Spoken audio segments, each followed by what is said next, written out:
For thousands of years, the parting of the Red Sea was called a miracle, a story shared by the Quran and the Bible alike.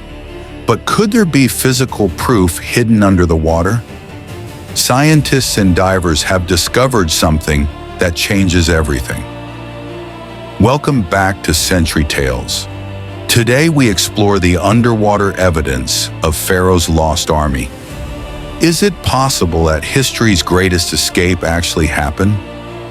Many skeptics said this was just a symbolic story, but modern technology is telling a different tale. Let's dive into the depths of the Red Sea. The story begins with Prophet Musa, A.S., and his people. They were escaping the cruel slavery of Pharaoh. Pharaoh was the most powerful king of ancient Egypt.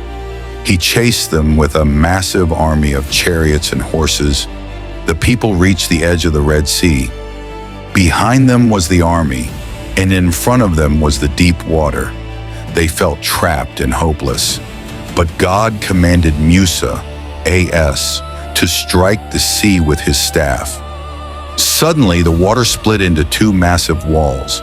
A dry path appeared in the middle of the ocean. Musa, A.S., and his followers crossed safely to the other side.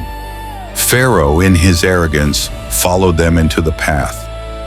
When the entire army was in the middle, the walls of water collapsed. Thousands of soldiers and horses were buried in seconds. Pharaoh's pride was swallowed by the sea. The Quran says his body was saved as a sign for future generations.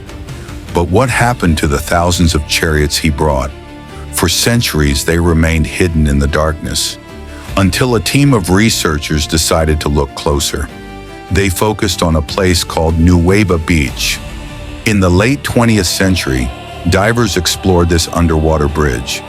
They found strange shapes covered in coral. These were not natural rock formations. Upon closer inspection, they looked like wheels, specifically 4-spoke and 6-spoke wheels.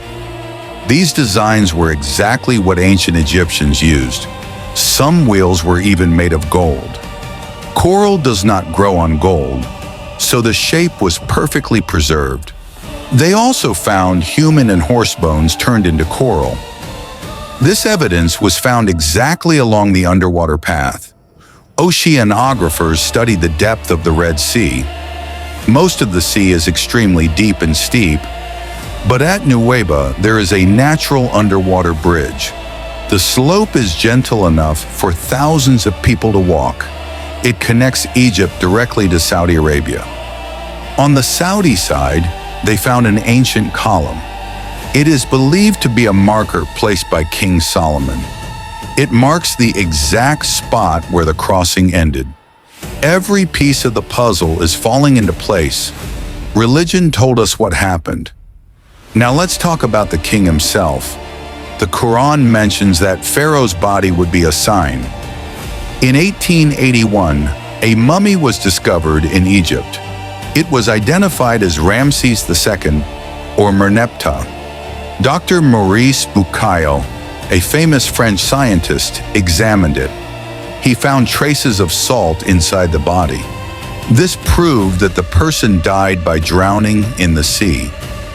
He was shocked when he read the Quranic verse about this. He eventually accepted Islam because of this discovery.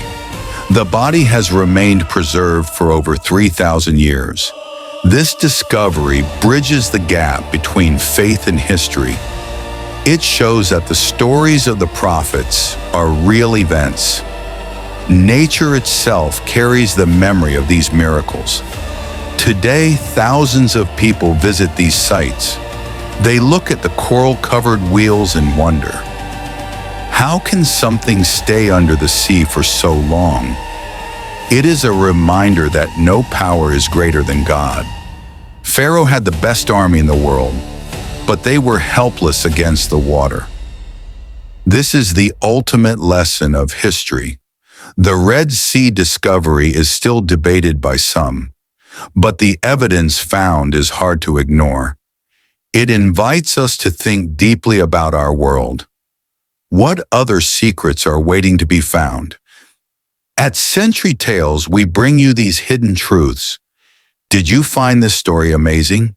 Leave a comment if you believe in these miracles. Subscribe and hit the bell icon for more. Share this video to spread the knowledge.